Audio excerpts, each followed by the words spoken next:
Buenos días. Vamos a ver el punto 4 y el punto 5 del tema porque son muy facilitos, ¿vale? En el punto 4 vamos a ver lo que son las fracciones y los decimales. Las fracciones ya hemos visto lo que son las fracciones, un número dividido entre otro, ¿vale? Eso es una fracción y esta fracción muchas veces, por eso se representa en forma de fracción, no daba un número entero. 6 entre 2 sí da un número entero, ¿vale? Pero 1 entre 2 no da un número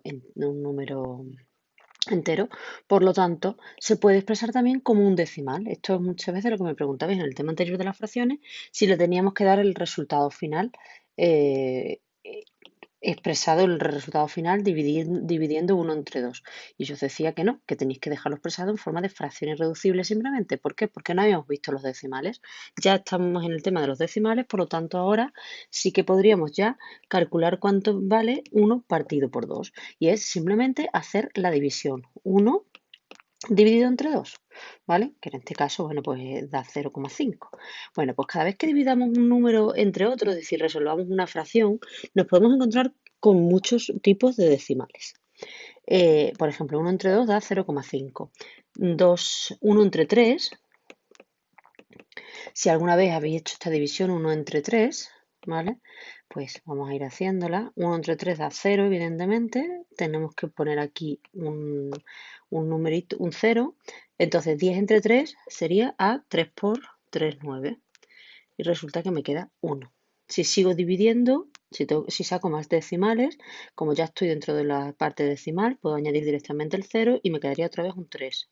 De resto, 1. Puedo añadir otro 0 y me daría 3. Si nos damos cuenta, este 3 continúa, continúa, continúa. Si yo divido 7 entre 3, que es uno de los que viene aquí en el libro, también me pasa lo mismo, 2,333. Si yo divido 7 entre 4, da 1,75, ¿vale? Es decir, según las divisiones que tengamos, los números que tengamos en el numerador y en el denominador nos van a dar los decimales de manera distinta. Aquí tengo un solo decimal, aquí tengo dos decimales, aquí veo que se repite siempre este 3. También tengo 13, por ejemplo, entre 6, que me da 2,1666. Aquí lo que se repite es solamente el 6. ¿Vale? Vemos que hay diferentes tipos de decimales los que nos pueden salir al dividir un numerador entre un denominador. Bueno, pues eso es lo que viene aquí en esta tablita tan estupenda, donde tenemos los diferentes tipos de decimales que se pueden obtener cuando dividimos dos números. Vale, lo primero de todo, podemos obtener un número entero, que es lo primero que os he dicho, 6 entre 2 o entre 3, me da igual, da 2, ¿verdad? Esto es un número entero, esto no es un número decimal. Esto es entero. Ahora, si yo divido 7 entre 4 me da 1,75. Eso es un decimal exacto. ¿Qué significa que sea un decimal exacto? Vale, esto es entero. Ahora vamos a ver los decimales. Nos podemos encontrar con decimales exactos o periódicos, ¿vale? El decimal exacto es aquel que termina, es decir, yo divido 7 entre 4, si hacéis esa división veréis que tiene un final que acaba en el 5, el resto final da 0, aunque hayamos tenido que sacar dos decimales, ¿vale? 7 dividido entre 4, pues esto me da a 1 por 4 es 4, hasta 7, 3, ahora saco decimales poniendo este 0 aquí, 30, 7 por 4 son 28, por lo tanto de resto me quedan 2. Añado un 0 y me da 5. Y veis que el resto final es 0. Eso es un decimal exacto. ¿Vale? Tiene una parte decimal, no es un número entero, evidentemente, pero termina. Se acaba ahí, en el 5. El resto final nos da 0. Y también nos podemos encontrar con decimales periódicos. Bien, los decimales periódicos significan que tienen una parte dentro de los decimales que se repite, ¿vale? Es decir, en la parte decimal no todo tiene por qué repetirse, pero hay partes que se repiten. Y por eso aquí distingue el libro entre dos tipos de decimales, ¿vale? De decimales periódicos. Los periódicos pueden ser de dos tipos, el periódico puro y el periódico mixto. Y os lo pongo así hacia abajo porque, mixto. Porque va a depender de la parte que se repita dentro de la parte decimal, ¿vale? El periódico puro es, por ejemplo, 7 entre 3. ¿Cuánto me da 7 entre 3? 2,333. Veis que tiene una parte entera, una parte decimal Esto continúa, por eso pongo los puntitos, una parte decimal, y la parte decimal siempre se repite, ¿vale? Como esta parte decimal siempre se repite, se podría expresar como un 2 elevado, o sea, 2,3 con un sombrerito arriba. El sombrerito arriba significa que ese número es periódico, ¿vale? Dentro de la parte decimal, toda la parte decimal es el periodo, porque es la parte que se repite. ¿De acuerdo? Bien, en el otro caso, en el periódico mixto, tenemos, por ejemplo, el 2,1666. Vale, aquí tenemos la parte entera y aquí tenemos la parte decimal. Y dentro de la parte decimal vemos que hay el número que se repite siempre es el 6. Por lo tanto, esto para ponerlo sin puntos suspensivos tendríamos que poner el 2,1 y el 6 este es el periodo, es decir, el número que se repite, ¿vale? Por lo tanto, el número este ahora está compuesto, esta parte decimal ahora está compuesta por el 6, que es el periodo, como aquí en este caso de aquí, el número que se repite es el periodo, ¿vale? Y delante del 6 hay una parte decimal también, que es lo que se conoce como anteperiodo. Por lo tanto, los periódicos mixtos tienen periodo y anteperiodo. Los periódicos puros solo tienen periodo, ¿vale? Así es como distinguimos entre si el decimal periódico es puro o es mixto. ¿De acuerdo?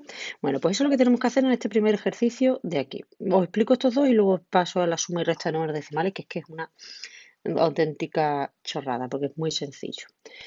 El ejercicio 16 tenéis que clasificar los siguientes números decimales. Pues nada, vais mirando el decimal. ¿Termina? Pues si termina es que es exacto. ¿Termina? Pues si termina es que es exacto. Si tienes puntos suspensivos, significa que es periódico. Aquí, aunque se repita dos veces, no quiere decir que tenga periodo, ¿vale? Lo que significa que siempre repite dos veces es el sombrerito o los puntos suspensivos, ¿vale? En este caso, el sombrerito este no lo he puesto bien porque realmente lo que se repite aquí siempre es el 45. ¿Vale? Por lo tanto, si quisiéramos quitar los puntos suspensivos, lo que tendríamos que poner es el 4 y el 5 con un sombrerito arriba, los dos, ¿vale? ¿Por qué? Porque el periodo es el 45. En este caso de aquí, el periodo es el 8. Si quitamos esto de aquí, el que nos queda como como parte periódica es el 8. Y delante hay un anteperiodo, por lo tanto ya no es igual que este número de aquí, ¿vale? Bueno, pues ahí tenéis ya el ejercicio prácticamente resuelto. Y luego en el ejercicio 20 tenéis que escribir la fracción decimal correspondiente a cada uno de esos números. Vale, ¿esto qué significa? Bueno, pues si tenemos aquí 548 décimas, recordad el otro día, cuando empezábamos los decimales, que decíamos que una décima se escribía, perdón, una décima se escribía como una décima, ¿vale? Por lo tanto, si yo tengo que escribir 548 décimas, pues tendré que poner 548 décimas. Esa es la fracción que corresponde a cada uno de esos números, ¿vale? Ahora, en este caso de aquí, tendremos que pasarlo todo a la unidad más pequeña, ¿vale? Para poder expresarlo. Y ya está. Una vez que lo tenemos todo en milésimas y en milésimas, pues lo ponemos dividido entre 1000 y ya sería la fracción decimal correspondiente a cada uno de esos números. Y luego el ejercicio 60 de la página 101, que también vamos a hacer en el día de hoy, que es este, ¿vale? Este es muy facilito también, además este me gusta mucho para los exámenes, os lo digo porque para que vayáis tomando nota. Vale, entonces, en este lo que tenemos es que clasificarlos, ¿vale? Dice que completemos esta tabla, dice 4,83. ¿Es un decimal exacto? Sí, por lo tanto ni es periódico puro ni es periódico mixto. Y si no es periódico puro ni mixto, pues no tiene periodo. Pero en este otro de aquí, ¿es decimal exacto? No. ¿Es periódico? Sí, pero no sabemos si puro o mixto. Vamos a fijarnos. ¿Tiene periodo? Sí, el 2, que es el que le vamos a poner aquí. ¿Y tiene anteperiodo? También. Por lo tanto, si es mixto, no es puro. ¿Vale? Y así con todos. Fijaos que lo que se repite siempre es lo que se repite. 5, 3, el 1, ¿vale? Y cuidado con este, que tenéis una manía con ponerme que lo que se repite es el 30. Y lo que yo veo que se repite aquí es un 0 y un 3, un 0 y un 3, un 0 y suponemos que un 3. Un 0 y un 3, un 0 y un 3. ¿Vale? Así que ahí lo dejo. Bien, pues eso es con respecto al punto 3 del tema, o 4, perdón, el de fracciones y decimales, que es los diferentes tipos de números decimales. Vale, ahora, suma y resta de números decimales. Esto es que yo creo que ya lo habéis hecho toda la vida, porque es, ¿qué tenemos que hacer para sumar 9,9? Ay, perdón, aquí. 9,9 más 18,354. Pues lo único que tenemos que tener cuidado es no sumar, con calculadora no se puede hacer, ¿vale? Tenéis que hacerlo colocando la suma y la resta en horizontal, como hacíais las sumas y restas cuando aprendisteis en primaria. Perdón, en vertical. ¿Por qué tenemos que ponerlos en vertical? Porque la única cosita que tenemos que tener en cuenta es que ahora ya no se pone la última cifra así haciendo coincidir esto. No, no, no, esto no sería correcto. Ahora lo que hay que tener en cuenta es que coincida la coma con la coma. Por lo tanto, el 1 aquí, el 8 aquí, el 3, el 5 y el 4 aquí. ¿Vale? Y ya podemos hacer esta suma. Si no hay nada aquí arriba, pues se pone en cero. En el caso de la suma es absurdo. Pero en el caso de la resta muchas veces encontráis que tenéis que restar 18,5 menos 9,548. Me ha dado por el 18 y el 9. Bueno, pues para colocar esto hacemos lo mismo. 18,5 lo ponemos aquí, menos el 9,548 y lo único que hay que tener en cuenta es que aquí arriba es como si fueran ceros. De 8 hasta 10, 2, me llevo una, ¿vale? 5 y así. Eso es lo único que hay que hacer, pero tienen que estar las restas y las sumas expresadas así en vertical, ¿vale? En vuestro cuaderno y que yo vea que las habéis hecho vosotros, que no la ha hecho la calculadora, porque la calculadora sabe dónde tiene que colocar la coma. Lo que tenemos que averiguar es si sabemos nosotros, ¿vale? Las actividades son la 22, que son sumas, y la 24, que son restas, ¿vale? Y ya está, eso es todo lo que tenéis. Aquí os he puesto una actividad voluntaria, no, igual que el otro día. La 28, pues para que practiquéis con sumas y restas de decimales, que son actividades interactivas, simplemente, ¿vale? Bueno, pues eso es todo lo que tenemos en el día de hoy. Un saludo.